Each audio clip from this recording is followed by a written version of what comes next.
This is a quick overview of using Designer and integrating with Painter and with Maya for this bug project. And here's what I've got so far. Bug with just a generic subsurface shader on it, and a plane with a Substance Designer material on it. So there's two lights, one off to the side and one behind, and a camera. And so, like, Maya-wise, it's really pretty simple. But I think making this material is what we're going to do in Designer. And I can show you what this looks like in Designer. These windows can be arranged all different ways. So I've got mine like this. This is what I've done in Designer to make this. So this right here is using the Iray renderer. They both come, OpenGL and Iray come with Designer and Painter. So this is the nicer one, it's generally slower, but you can see shading and lights and whatnot. Typically though, you're working in OpenGL, just like you are in Painter. And this is what it looks like there. So we're going to go through the process of making something like this or something similar to this. Okay, so here's a blank Designer startup. I'm going to make a new substance, and we'll just call this Spark 1 and say OK. So this is typically what it looks like when you start. You've got a cube that's shiny, a 2D window that doesn't show anything yet. And these are our outputs. This is the working area right here. This is what we want to get out of Designer. So base color, normal, roughness, metallic, and height. All these nodes, and you can look through, and it feels like there's a really dispiriting amount of nodes, and that's that's pretty much true. But we don't need to use them all, especially for this. We're going to spend a bunch of time looking at the different noises that come with it. So there's lots of different things of different types. And there's some, maybe called transforms? No, not transforms. I don't know. Adjustments where you're putting levels and whatnot on there. And some ways to blur and whatnot and change these noises and blend them together is really what we're going to do. And this is basically your attribute editor over here. For each node you click on, you've got the attributes. So to get started, we're going to need to add one more output here. It's just going to make it a little easier for us to understand what's going on in the 3D window. So these are all outputs. And to add another output, I could go through here and find out where my output thing is, but very much the same way that the Hypershade works in Maya, where I hit tab and I can just start typing AI standard surface. I can do the same in Designer. I wish it was tab, but it's spacebar. And once you start working back and forth between the two, it gets kind of confusing, to me anyway. So spacebar, and I'm going to start typing output, and there it is. I'll just put this down here in the row next to the others. And this is going to be ambient occlusion, and I'm definitely going to name this ambient occlusion. I'll copy that and paste it. And so besides naming it, what I really have to do is tell it right here what we're going to do in this node. So I'm going to add, not diffuse, but ambient occlusion. And that's mostly what I need to do here. So now I've got an ambient occlusion output. One last thing I need to do is make sure that it's showing up in the 3D window, which it doesn't by default. So you can tell it. I'm going to right click and view it in the 3D view, and that it's ambient occlusion. And so it all goes dark. Probably the first thing I would do is get some just solid colors in here so we can kind of see what we're doing. So each program seems to have a different term for what they call just a solid color. And the Substance Designer word is uniform. So if I space uniform color, so black, since I'm going to do tree bark, I can just connect back black right up to metallic because I don't need that at all. There's a few things in here that work very similar to Maya. You know how in Maya, when we're going to hook up a normal map, we bring up a file, but we don't connect it directly here. We need something that changes the color into normals. And so when we're using Arnold, we use the AI normal map. And then we make this kind of connection. It changes the colors from the image into normals. Similar thing in Substance. And there's two of them. We need one for ambient occlusion. And so if I space bar, it's ambient occlusion.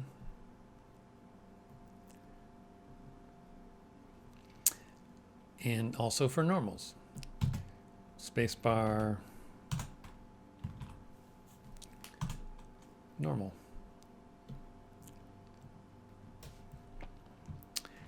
So you can copy and paste. I'm going to copy this uniform color, copy and paste. Double click. Let's make this one a little bit not black. Put it in for roughness. And let's copy and paste. Double click. Actually, I can make this one a little bit of a color. We'll just make this a generic bark color. At least for now. Maybe a little darker. So this is really the starting place.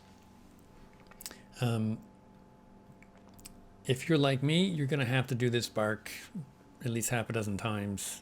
I mean, that doesn't really take long to do different trials.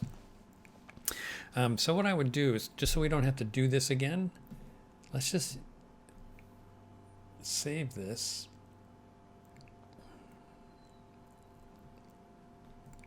Yeah, first let's just save. Save all. This is the class bark. So this is class bark. Within class bark, we've got this bark substance. So what I'm going to do is I'm going to rename this, and we'll just call this base. And then I'm going to copy it. And then pasting it is more complicated than I think it should be, but you got to paste it here. Hang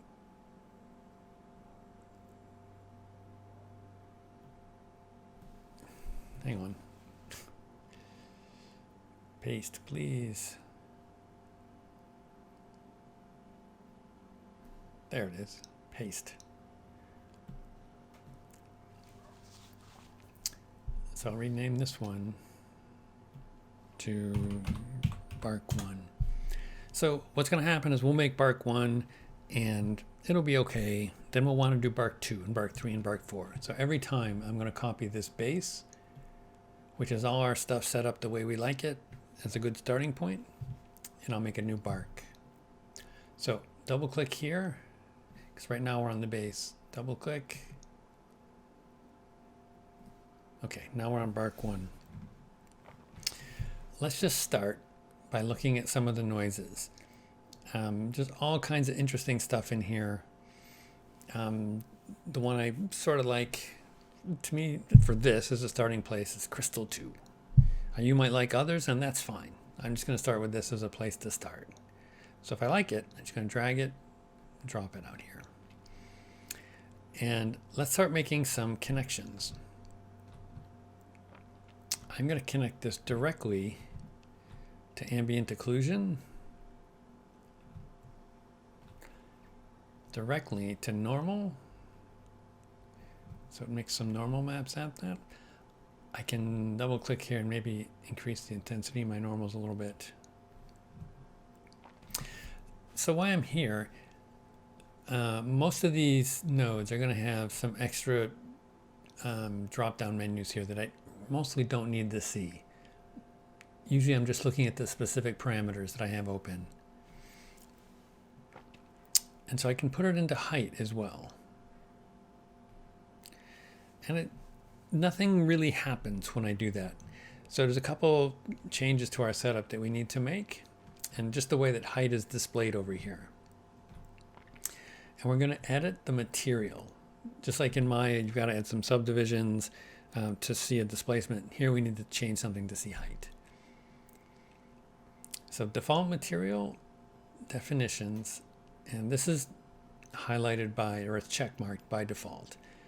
And it's got this by default, and this is sort of a fakey displacement that's used in games a lot. We're going to use the real one, the tessellation. And as soon as you choose that, you get some options over here. You get a scale for it, so I can start doing this, and you can see it's really happening there.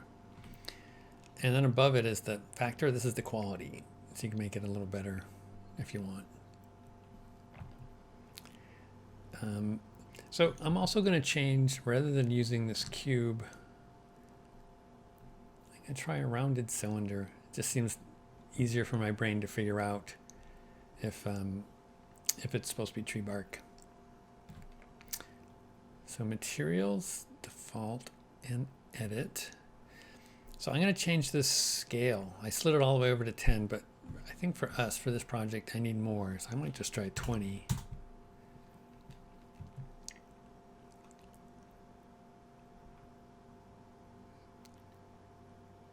Okay, let me just make sure. Are we really seeing occlusion? View in 3D. I guess we are. Okay.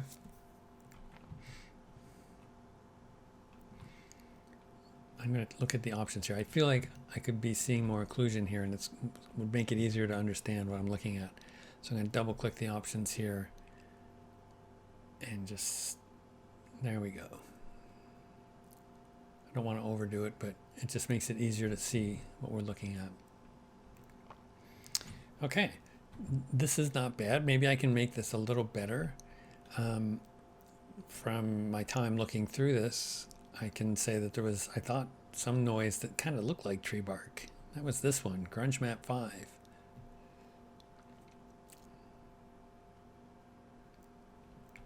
So one of the common things you do is layer things together. And the designer way to do that is to add a blend. So if I'm going to grab the node I want on the bottom, space bar, and blend is right here. And I'm going to layer this on top. So right now it's 100% the thing on top. And that looks pretty crazy. So each blend has the opacity. So you can basically just turn it all the way off. Turn it on just a little bit.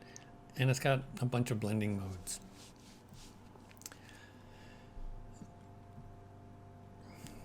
So I think max is one I use a lot here. So I can make it a little more intricate there. So that's pretty cool. Maybe I want to distort this a little bit. I mean, if you've used Designer even a little bit, you can kind of recognize the patterns. So I'm going to put, so I hit spacebar. So this is selected. I hit spacebar. And there's these directional blur, directional warp. These are pretty common things to use. Let's try a directional warp. So initially nothing happens. We've got to plug something else in here to warp this with. And I don't know, let's grab this one. And I'm going to plug it in here. So sometimes, I mean, it's great looking at the 3D here, but sometimes looking at the 2D version of this is also helpful. One thing that's really cool in Designer is that just about everything you do in here repeats. So in other words, if I turn on tiling or repeating here, everything will tile. I'm going to turn this off. So let's look at this warp here. And you can see in the 2D view when I turn it down, just what it does. So I can just add a little bit of confusion to it. I can change the angle too. I might want this to be 90 degrees.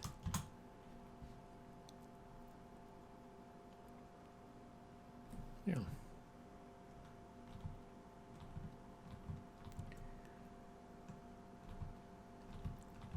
Okay, this might be a little gnarly. I don't know. So maybe I want to blur it a little bit. So this happens all the time to me. I can have to like move this stuff over. So I'll hit this, hit blur. So that really took the life out of it. So maybe 10 is a little much. So if I put it at nothing, zero blur, maybe it should be like 0.1 or something.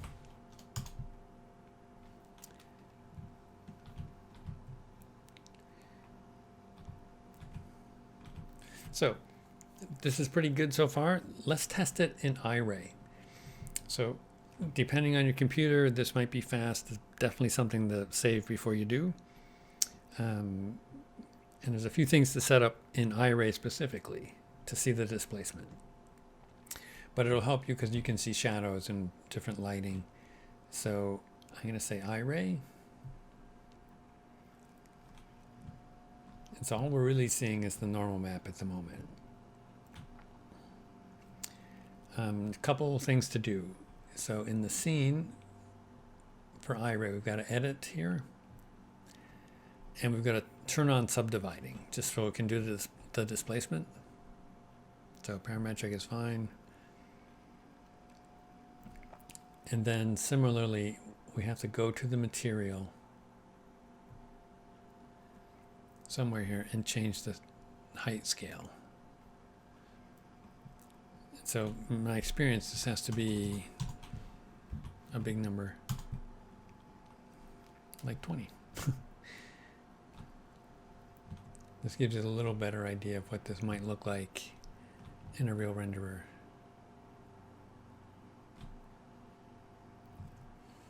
So it looks a little shiny, doesn't it?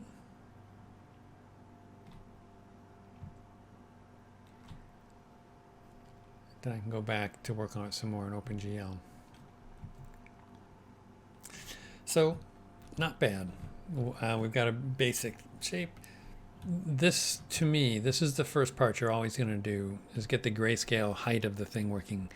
And I did this a number of times, and each time making some changes and additions and subtractions. And some were much more complicated with lots of nodes, and some were simpler. And you can do this too. And it was really a little blurring, a little warping, a little layering or blending of different things together.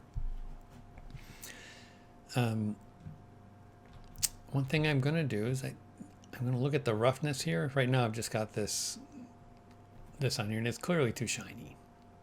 Like if I turn this down, we're going to get this chrome bark going. So let's replace it. I'm just going to use the same height map. And I can get rid of that right there. So for roughness, this is the roughness map. Things that are dark are going to be a little more shiny. Things that are whiter are going to be very dull. Very frequently, one of the things I'm doing is putting a levels in. Like this, I'm using this for height, but I want to use a variation of it for something else. So I'll just make sure nothing's selected here. Space bar, and levels is right here, or you can type it in. So I might try this. I'll put this into a levels and then into roughness. And then I can kind of adjust. I don't want anything really shiny, but I want everything to have a little bit more contrast than I'm currently getting.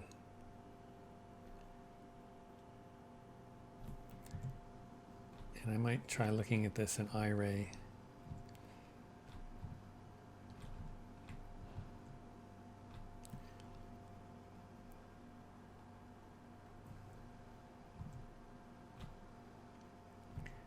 So maybe just a little bit, and I'll just leave it there.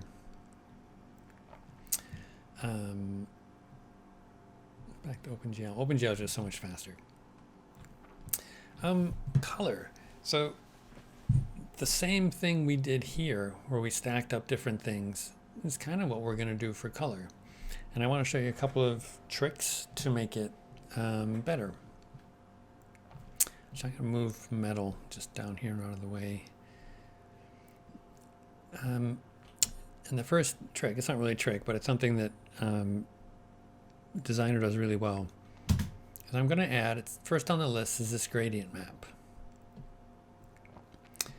And typically gradient maps, you want to plug in one of these grayscale noises into. So I'll grab the very first one, maybe the second one. And you've got this gradient editor here. And right now it's just black to white, but I'm going to grab the gradient editor and I'm going to grab a browser and look at pictures of tree bark. I might have to squish Designer down a little bit to do this. So here's how this works. Once you've got the gradient editor open, you're going to say pick gradient and then just make a little line somewhere and just sample all those colors. And you can just say, that's too red. Maybe I want this. Or maybe I want that. So sometimes a long line works good. But in this case, we get such a crazy amount of colors. It might be better to do a little short line. Even that gives you a bunch of colors.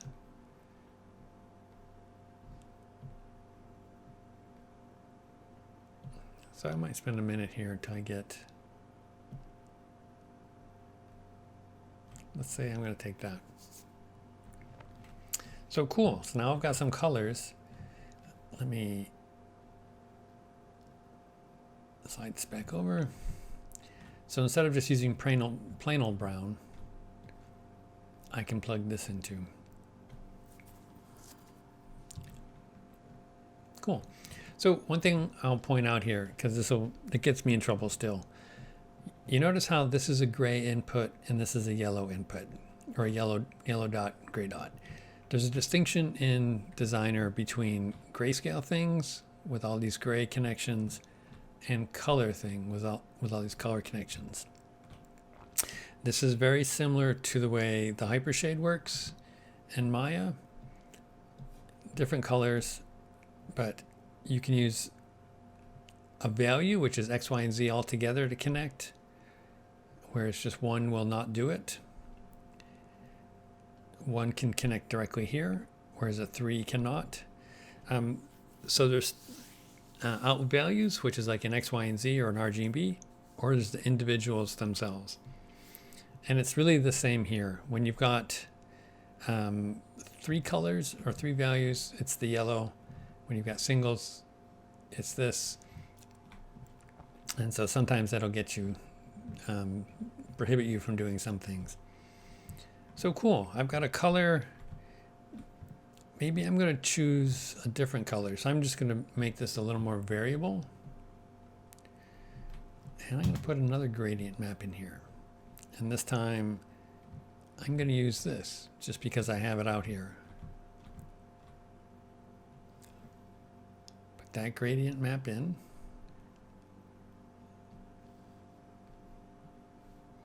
Go to the gradient editor. Let's pick a gradient, and maybe I want a little more red. That's pretty cool. So that was a very short line. Maybe I could try a longer line. See, it just gets really busy in there.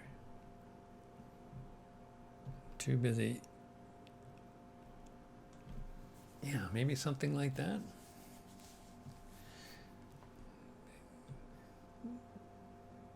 And so maybe I could combine these together to make a new color variation. So I'll grab this bottom one and say blend, put this on it. Now it totally goes to the new color, right? I can, just like Photoshop, try every single one of these. And I can just, wow, that is a spooky looking tree. Subtract, multiply, that's not bad. That's pretty electric.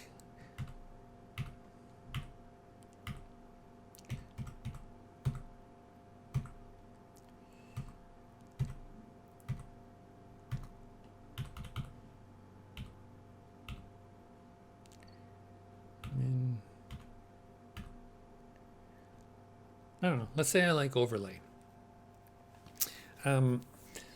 This last input here is if I want to mask this.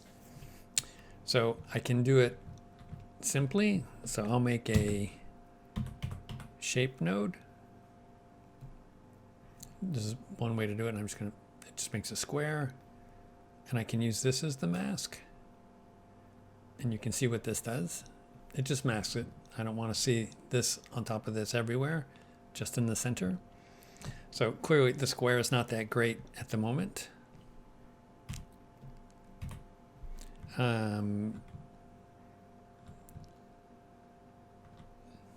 Maybe this guy would be, let's just see.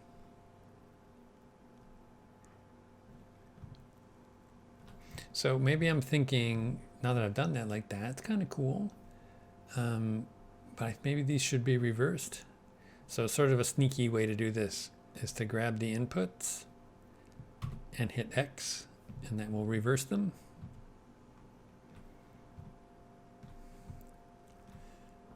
And now that I've done that, maybe I want to darken this a little bit.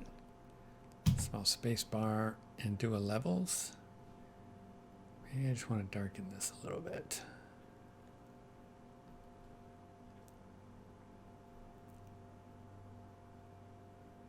I don't know. Let's see. What's my normal map look like? I can kind of check it out. And so maybe I think I'm done. Like this looks great, I think. Man, this is super. This is my bark. Or this is bark 1, that's for sure. So I'll say save all. So next time I come back in to work on this, after I get it all done, I'm like, you know, I'm just gonna make another one. I would do this.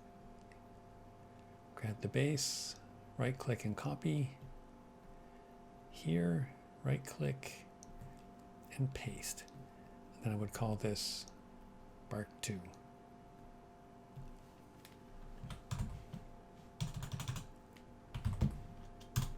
And then this gives me another place all ready to go.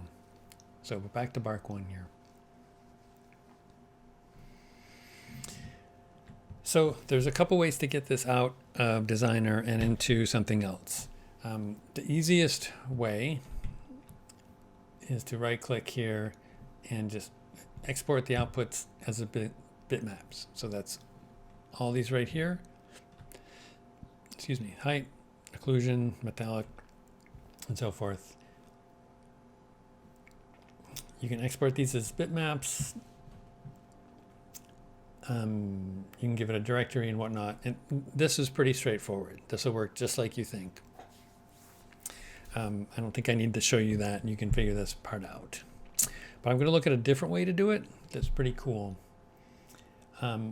So this top part here, the SBS,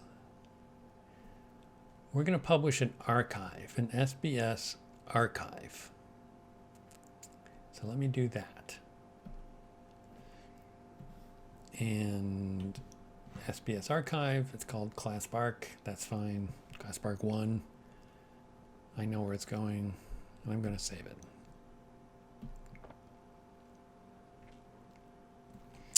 So let's look at that in Painter briefly, and then also in Maya.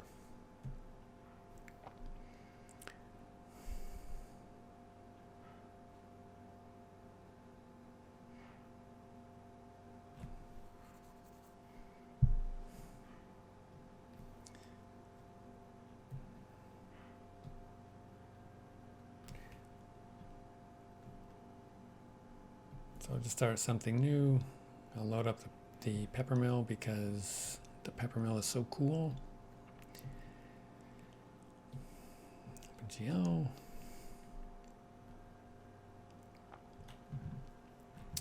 Okay, I'll bake the maps.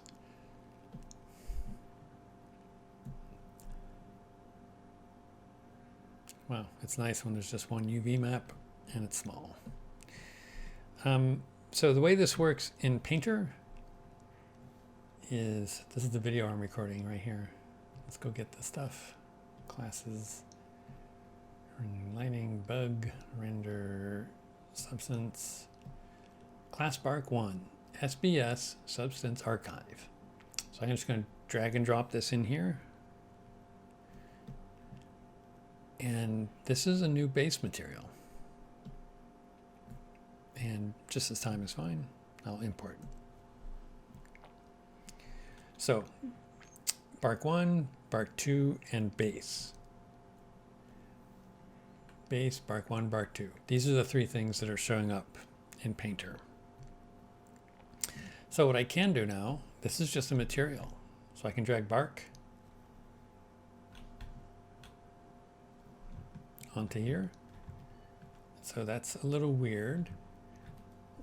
Let's get materials for Painter, show our displacement, and make the subdivisions a little better.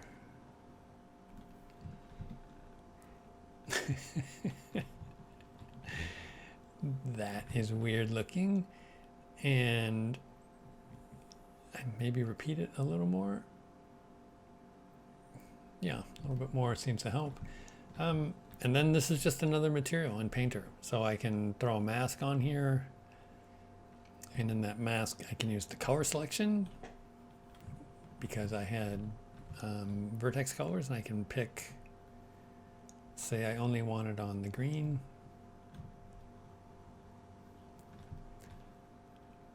And that height is pretty crazy.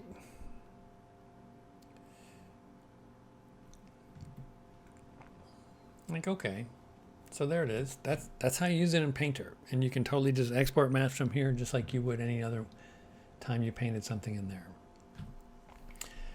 I'm going to close this. Don't need to save. Here's how you use this in Maya. Let me start a fresh scene.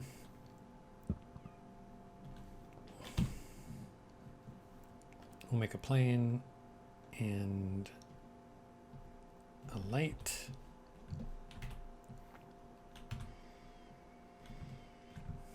And let me, how strong does this light need to be? 12. Okay. Turn the light off.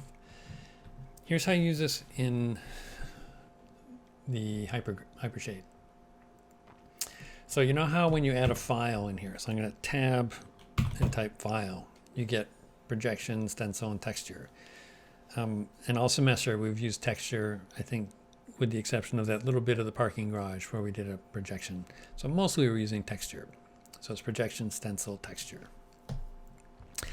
If I tab and hit substance, it's kind of cut off. I don't wish this window could be bigger, but it's projection, stencil, and texture. And we want the third one here too. So you're going to like this, I think. Substance node. Let's grab it. Bug render, substance. There's my class Bark.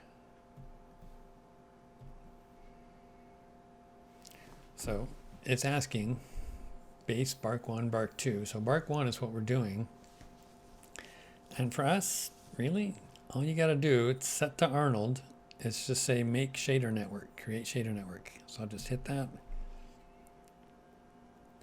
And it makes it. And so here's the initial substance.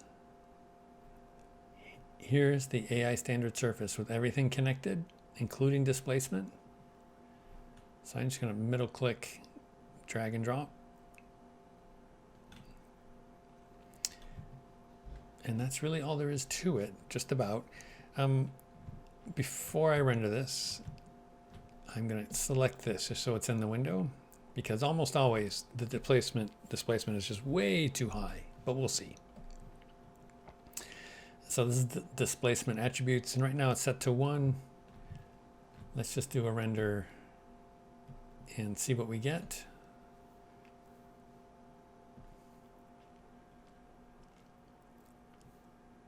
So we can make the light a little bigger or a little stronger here, I think. Okay, So that doesn't really look like what we had, does it? So initially, this isn't set to subdivide very much. Just like in Substance Designer, when we had to go in here and tell it how much to do the height map and what kind of quality, we have to do it here too. And it's in the Arnold drop down on the shape under subdivision. Right now it's set to none. So let's just turn this on. Okay. So be careful with this number. This is how you kill your machine. 2. And now that I'm doing this, I think we can start seeing that it's really the amount of displacement is really crazy high. And actually, you can fix this in 2 places. You can go right here and fix it. Right? I could change it there.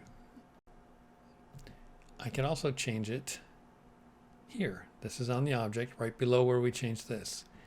So I've got a height here. I could change it in either place. So I could put this at 0.1. Okay, maybe it's got to be a little more than that. 0.3. Maybe that looks pretty good.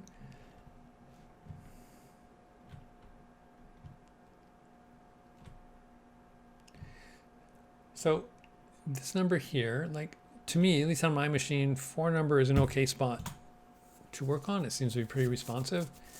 And that's not bad.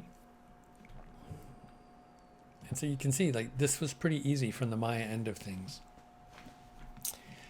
And I want to give you one tip as long as we're here. This number sometimes will mess you up a little bit. Normally, like you're working on it, things look fine. What if I made this big? Let's try 5. At some point, this just clips. Like it looks like it stops going up here. And that is this number right here. So if you get this flat clip off of everything, that's the bounds padding. It's just something that makes rendering faster that's set to 0. It doesn't look like it's going to happen for me now. So great.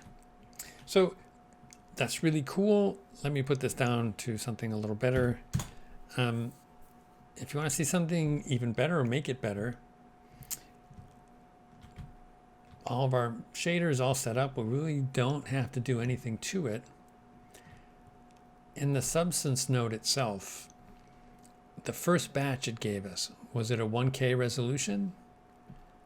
And let me save this.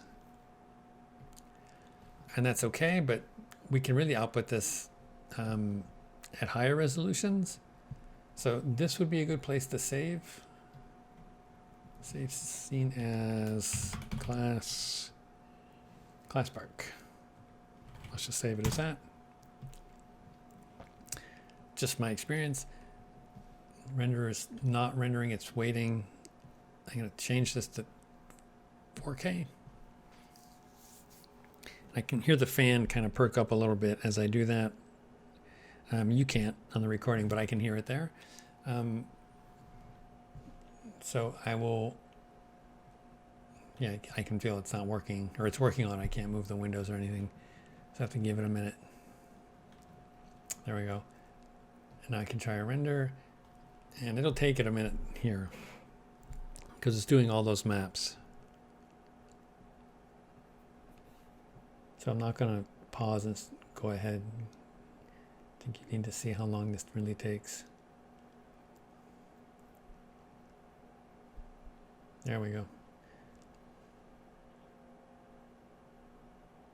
Yeah. So let's see the difference. Maybe there is none, but let's just see. So I can save a snapshot here. Yeah, maybe a little more detail, not wildly different. Okay. When you go to put a bug on this, how do you know where to put it? Because you can't tell from here how much displacement is there. There is a nice way in here to do this. So I'm on the shape node. It's not in Arnold. It's up under smooth mesh. There's a displacement preview that you can turn on. It'll take it a minute. Oh, look at that. So that looks way bigger than what we rendered, doesn't it? That's interesting. So when I see that, I'm going to go back down to Arnold here. I didn't know it was going to do that. Back down to Arnold here. Back to displacement. And this is where we set it to 0.3. So I'm going to put that back to 1. Nothing changes. I think if I do it in the Hypershade, though, it'll reflect the right size. Displacement shader, let's put 0.3 here. There we go. I guess this is a better way to do it if you're going to do this preview. And so this is a nice way just to see it in this window. Then you can put your bug on there in the right spot. So seeing it like this makes me think that's a little crazy high.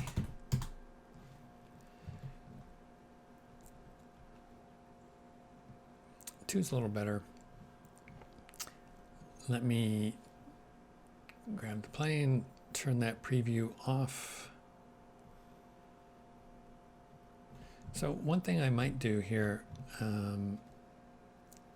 instead of just keeping a plane, I might curve the surface a little bit.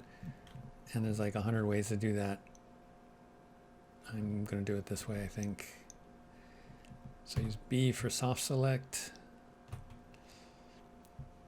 And maybe I'll just hold D, move the pivot point over, and like do something like that. So grab some more. Hold D to move the pivot point and rotate the soft select, maybe something like that. And then I can see what the preview looks like. Yeah. Then I can try another render. Let's just see what we've got.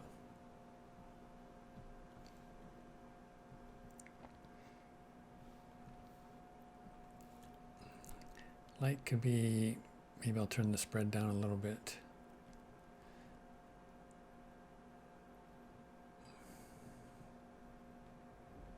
Yeah, so, and this is a good place to start. So for me, when I see this, and like the first 5 of mine were this way, it felt really too busy. Like I was seeing a 3-foot square piece of bark, when really I wanted like a 4-inch piece of bark.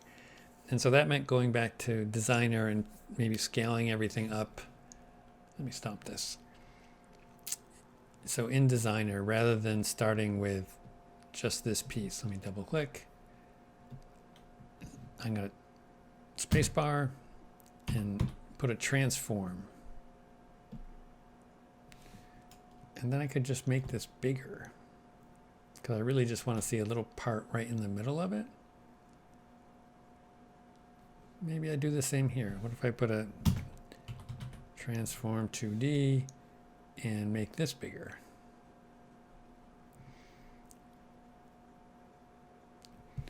So I like the amount of detail. It just felt like I was looking at a big spot. So that was some of the difficulty for me.